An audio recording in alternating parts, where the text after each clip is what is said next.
আজকে আমরা একেবারে সেজে গুজে সুন্দরভাবে গোসল করে এরপরে ঈদের নামাজের জন্য এসেছি। ঠিক অনুরূপভাবেই আমাদের একটা সময় আসবে যে সময়েও আমাদেরকে সুন্দরভাবে গোসল করানো হবে, সুন্দর নতুন পোশাক পরিধান করানো হবে, সুগন্ধি ব্যবহার করানো হবে, সুরমা লাগানো হবে, কর্পূর লাগানো হবে, আতর লাগানো হবে, অনেক মানুষের সমাগম হবে, নামাজও হবে।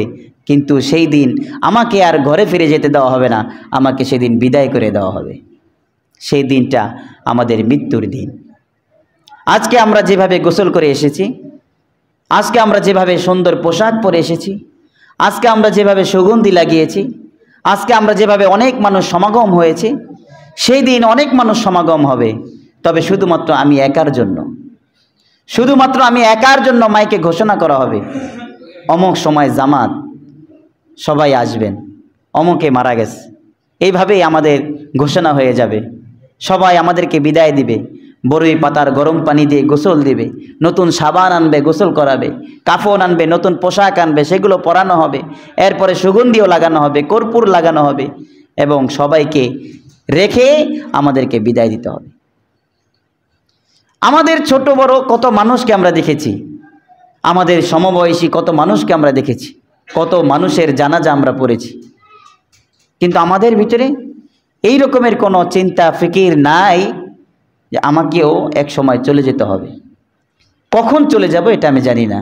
সবাই এটা বিশ্বাস করে যে মৃত্যু এটা হবে, কিন্তু আমাদের ভিতরে যে বিষয়টা কাজ করে, সূরাতুত তাকাসুরের মধ্যে আল্লাহ পাক রব্বুল আলামিন বলেছেন, আলহাকুমুত তাকাসুর হাত্তা জুরতুমুল মাকাবির কাল্লা সাউফা তা'লামুনা সুম্মা কাল্লা সাউফা তা'লামুন কাল্লা লাউ তা'লামুনা ইলমাল ইয়াকিন। যে এই রং তামাশার দুনিয়ার যে প্রতিযোগিতা, কে কার চেয়ে বড় হবে, কার কত বড় বাড়ি হবে, কে কয়টা গাড়ির মালিক হবে, কে কতটুকু জমির মালিক হবে, এই দুনিয়ার রং তামাশার এই প্রতিযোগিতা মানুষকে মহচ্ছন্ন করে রেখেছে, মানুষকে অন্ধকার করে রেখেছে, মানুষকে অন্ধ বানায়া দিছে। সবাই এই প্রতিযোগিতার পিছনেই ছুটছে। এই যে তার রং তামাশার প্রতিযোগিতা, এটা কতক্ষণ থাকে? হাত্তা জুরতুমুল মাকাবির, যতক্ষণ পর্যন্ত তাকে কবরে শোয়ানো না হয় ততক্ষণ পর্যন্তই তার ভিতরে এই প্রতিযোগিতা থাকে।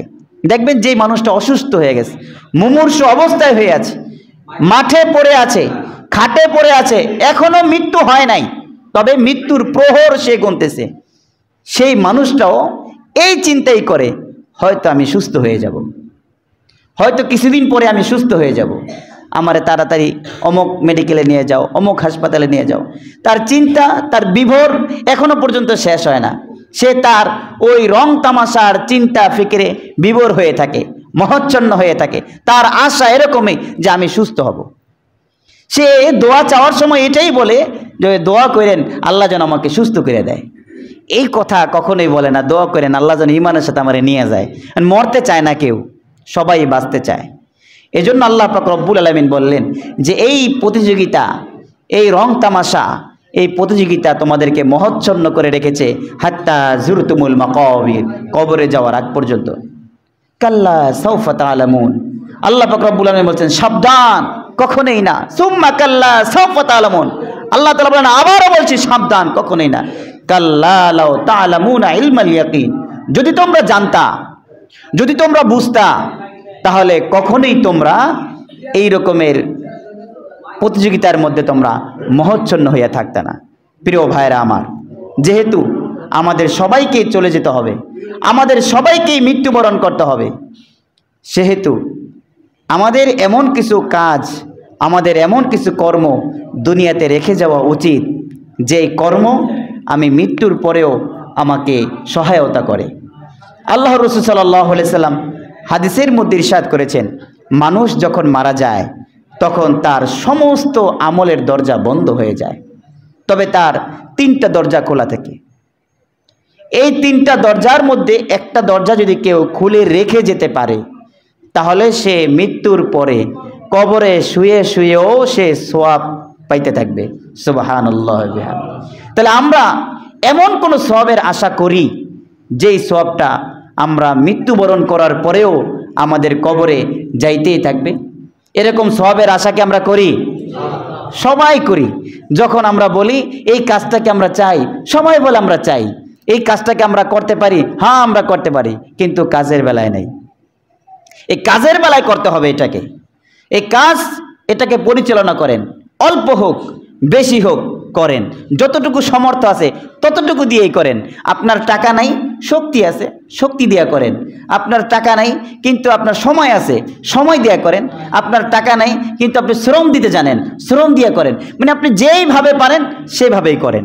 যেমন ধরেন এই যে তিনটা দরজা, যে তিনটা দরজা খোলা রাখলে কবরে শুয়ে শুয়েও সওয়াব পাওয়া যায়, তার মধ্যে হলো সদকায়ে জারিয়া। এক নম্বর হলো সদকায়ে জারিয়া।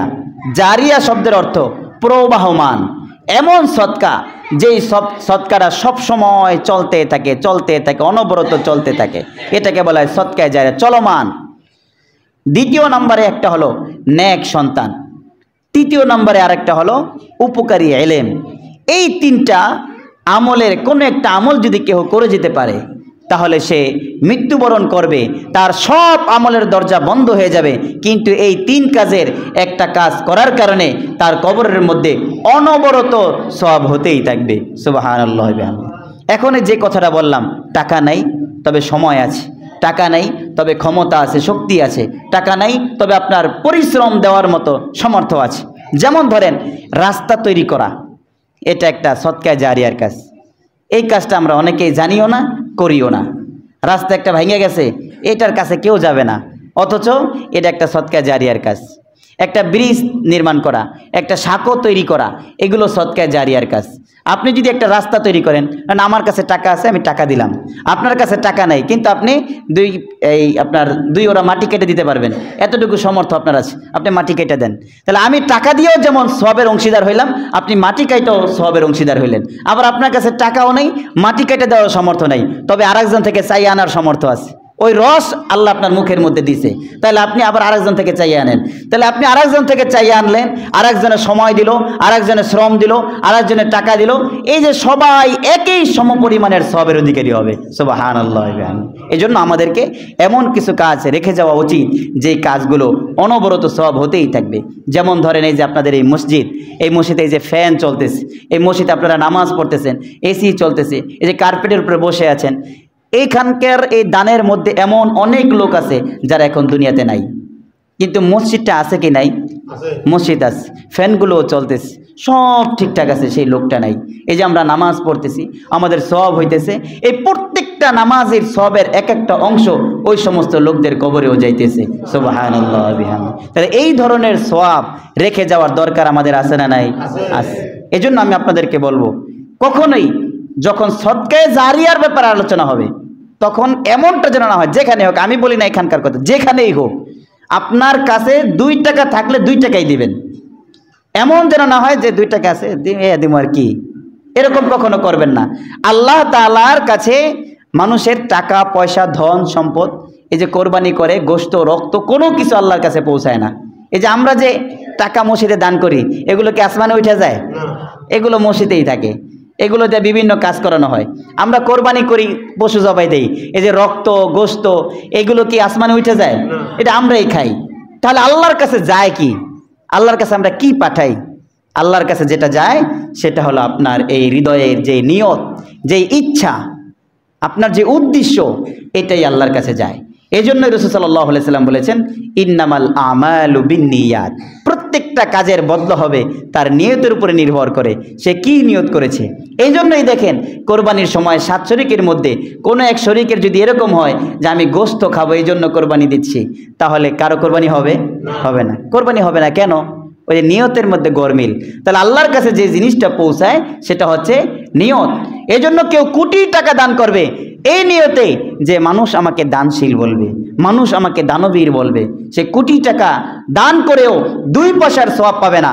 আবার একজনে মাত্র 2 টাকা দান করবে, আল্লাহ আমার যতটুকু সামর্থ্য দিছে আমি ততটুকুই দিলাম, ওই লোক 2 টাকা দান করে ওই কোটি টাকা দান করার চাইতেও বেশি সওয়াব পাবে। সুবহানাল্লাহ। এই জন্য যেখানেই সদকায়ে জারিয়ার আলোচনা হবে, আমরা রাস্তাঘাটে গেলে দেখা যায় অনেক সময় মসজিদের জন্য দান চাওয়া হয়, মাদ্রাসার জন্য দান চাওয়া হয়। আপনার লাখ লাখ টাকা তো দরকার নেই, 5 টাকা পকেটে আছে দিয়ে দেন, শরিক হইলেন। কখনোই এই সমস্ত সদকায়ে জারিয়া থেকে বিচ্যুত হবেন না, পিছিয়ে থাকবেন না। যা আছে তাই দিবেন, যখন পাবেন তখনই দিবেন। আল্লাহ তাআলা আমাদেরকে এই সদকায়ে জারিয়া সহ সমস্ত নেক কাজে শরীক হওয়ার তৌফিক দান করে বলি আমিন।